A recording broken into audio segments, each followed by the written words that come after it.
여러분은 UFO를 상상하면 가장 먼저 떠오르는 이미지가 무엇인가요? 누군가는 친절한 외계인과 조우해 우리 문명을 발전시키는 것을 떠올리고, 또 다른 누군가는 극도로 발전된 문명의 외계인이 지구를 침공한다는 이미지가 떠오를 수도 있습니다.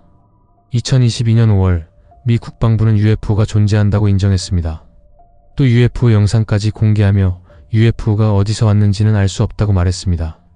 미 국방부 보고서에 따르면 정식으로 보고된 144건 중에서 18건은 자연물에서는 존재할 수 없는 매우 특이한 비행 형태를 보였다고 했죠.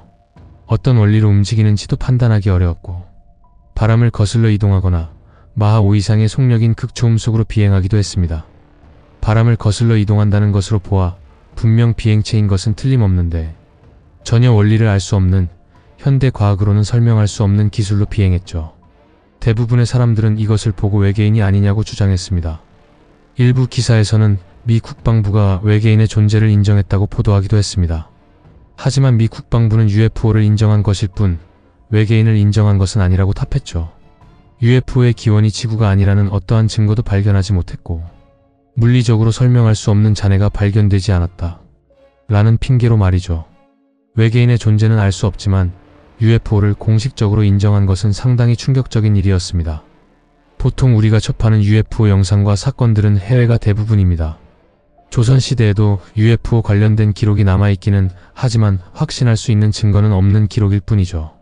하지만 서울시 한복판, 그것도 청와대에서 목격된 UFO가 있습니다. 바로 서울 UFO 격추 미수 사건이죠. 1976년 10월 14일 18시부터 20시 사이 하늘을 올려다본 서울 시민들은 공포에 질릴 수밖에 없었습니다.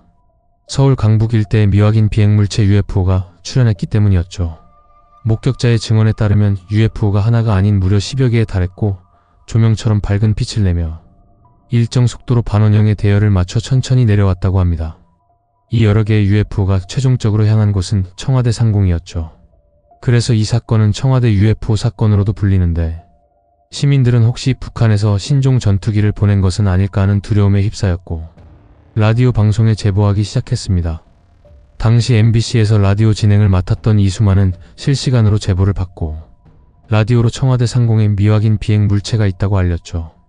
UFO가 출몰한 시간이 퇴근 시간이었기 때문에 상당한 수의 시민들이 UFO를 목격했고, 제보자가 너무 많아 라디오 방송을 진행하기 어려울 정도였다고 합니다.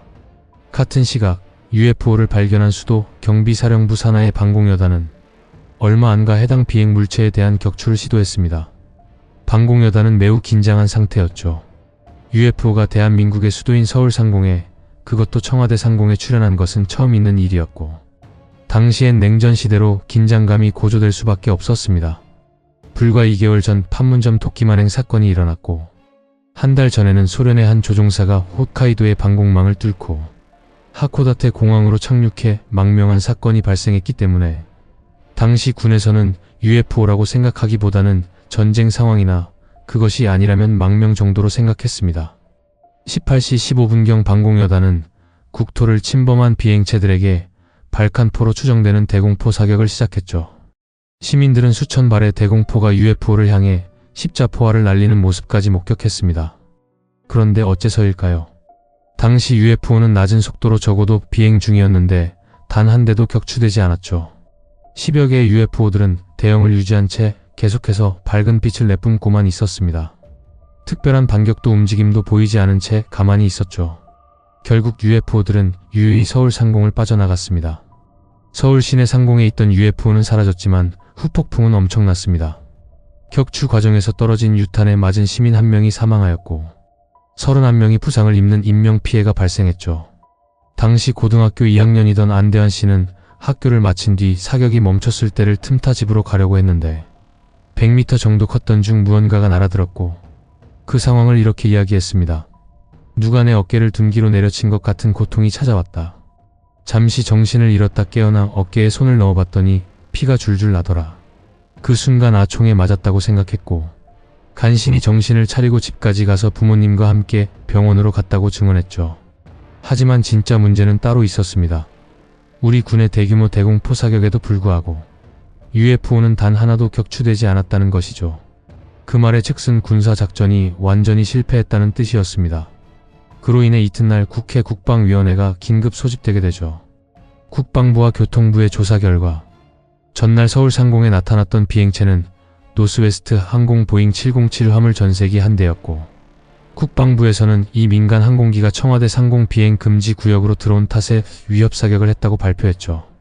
국방부의 설명에 따르면 이 비행기는 14일 김포공항에서 이륙해 일본 오사카로 향하던 중 항로 착오로 인해 비행 금지 구역을 침범한 것으로 판명됐습니다. 과연 이 말이 사실일까요? 적어도 목격자들과 부상자들은 이 말을 믿을 수 없었습니다. 자신의 눈으로 똑똑히 비행 물체가 10여 개가 되는 것을 보았고, 정부의 발표로는 설명할 수 없는 점이 너무 많았죠. 일단 외국 국적 민항 화물기가 비행 제한 구역 내에서 장시간 비행을 했다는 것 자체가 불가능에 가까운 일입니다. 또 대공포 사격에도 화물기가 아무런 피해를 입지 않았다는 점은 더 말이 안 됐죠.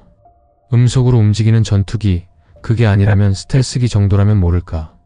가만히 떠있는 민항 화물기를 격추하지 못했다는 것은 전혀 이해할 수 없는 일이었습니다. 정부가 발표한 기체인 보잉 707의 최대 속도는 마하 0.8입니다.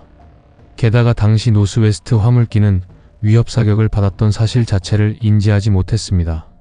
심지어 당시 기록에 따르면 18시 4분에서 18시 9분 사이 관제사에서 노스웨스트 화물기에게 그대로 향하면 금지 구역으로 들어갈 가능성이 있다는 경고를 남겼죠. 정부가 밝힌 대공포 발사 시간은 18시 12분으로 관제기보다 3분이 지난 뒤 발생했고, 18시 39분 또다시 사격을 실시하죠. 즉 당시 노스웨스트 비행기는 앞서 관제사의 경고를 들었음에도 불구하고 3분 뒤에 비행 금지 구역을 날았으며, 약 30분 뒤 격추 시도를 당하는 와중에도 계속해서 항로를 유지했다고 설명되는데 도저히 있을 수 없는 일입니다. 또 다른 의문점은 UFO의 숫자인데, 당시 목격자 중 한 명인 안희석 씨는 이렇게 이야기했습니다.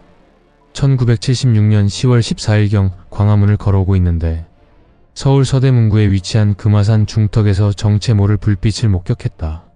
사람들이 아파트 현관에 모여서 웅성대고 있는데 불빛이 올라가는 방향을 봤더니 일정한 간격으로 서울을 쫙 포위하는 형태였다. 별은 아니었다. 대공포는 그곳을 향해 발포했다. 비행물체를 12개가량 본 것을 기억한다. 불빛의 진행 방향은 청와대 쪽이었다. 서대문 금화산 뒤가 바로 청와대였다. 고 말했습니다. 당시 언론은 비행 금지 구역을 침범한 건 미국의 화물기 한 대였고, 대공포 사격은 그 비행기를 향한 것이라고 보도했지만, 안희석 씨는 당시 하늘에 뒤덮은 비행물체가 12개 정도였다고 주장했고, 그날을 생생하게 기억하고 있다고 증언했죠. 안희석 씨의 기억과 언론 보도는 매우 상이했습니다. 또 다른 목격자들의 증언 역시 안희석 씨의 증언과 매우 유사했습니다. 또 다른 목격자 박모 씨는 저녁 시간에 라면을 먹고 있었는데 바로 머리 위에서 발칸 포소리가 나더라. 전쟁 났나 하면서 뛰쳐나갔다. 북악산 방향으로 비행체가 떠 있었다.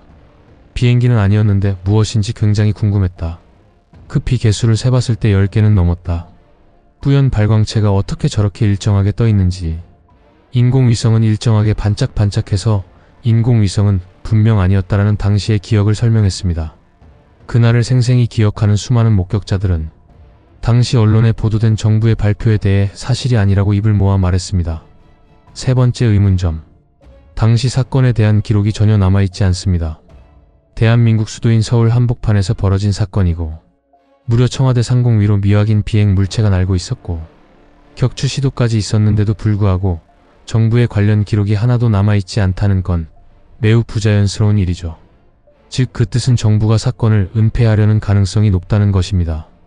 그것이 알고 싶다에서도 2020년 11월 7일 창사 특집으로 청와대 UFO 사건에 대해 다뤘는데, 제작진이 입수한 미 국무부 기밀 문서와 당시 언론에 보도된 해당 항공기의 교신 내용에 따르면 비행 물체의 비행 금지 구역 침범 추정 시간과 보도에서 확인된 첫 사격 시각은 다소 차이가 있었습니다.